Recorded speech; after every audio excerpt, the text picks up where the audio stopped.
Hello, Mark here from Find.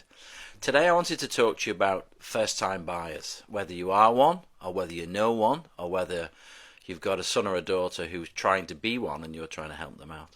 There's a lot of information to think about as a first-time buyer because it's very daunting. It's, as we're told, the second biggest thing you can do in your life is buying a home. I'm not sure what the first is. It's probably getting married or something like that. Anyway, so first thing to think about is deposit. I know this is massive. I've actually done videos on this before. It's a huge uphill climb. The cost of everything makes everything so difficult to save. Do your best, keep going, do what you can do, save where you can, put something away. There's some very good apps these days that help you save, but you need to build that deposit.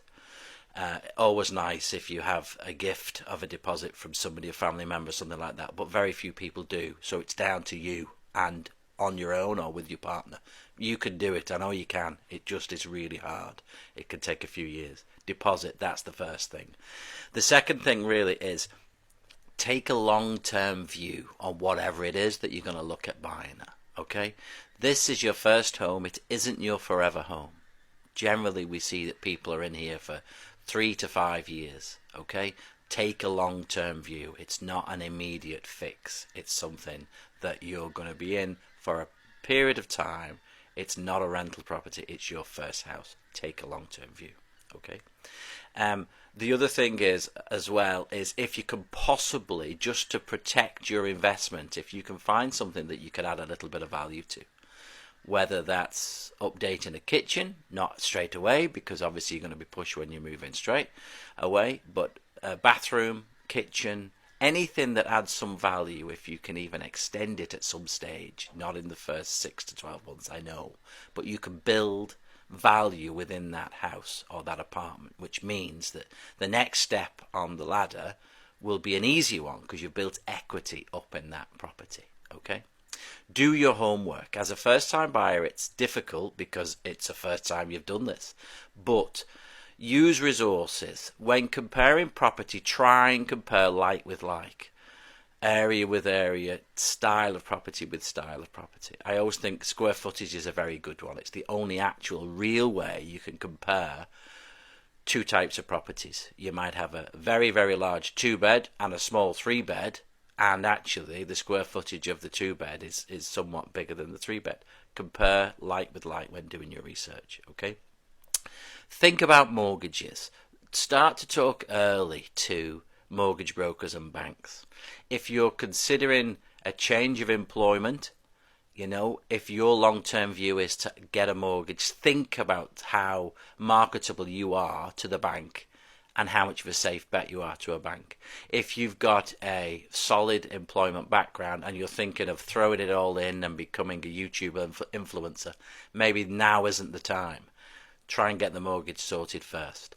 I've come across over the years people changing jobs, actually, not because they necessarily wanted to, but very often a competitive company, you're worth more to them than your current company. So I've known people bat around and move and move and move and get rises and pay rises and promotions in that way, just to be able to borrow that little bit more on their mortgage. Okay, try and find, if you can, this is slightly easier in cities and some of the larger suburban areas, find an area that is up and coming.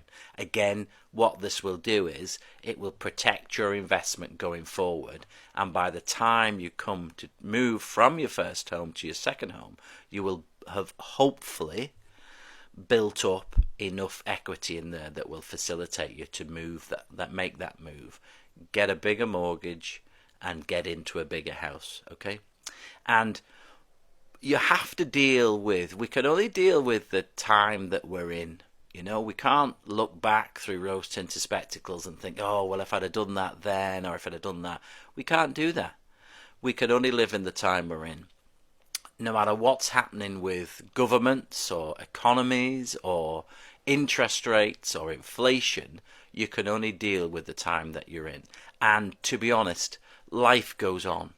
People get married, people get divorced, people buy new homes, people die.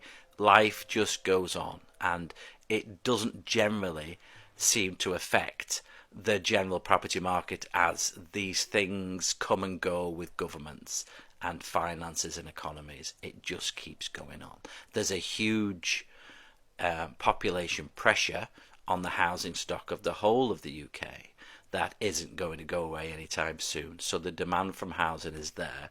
There not being enough properties built, which is another video, but the values will not collapse because it's a supply and demand dynamic, and the supply is lower generally than the demand. So think about that when you're buying property, okay?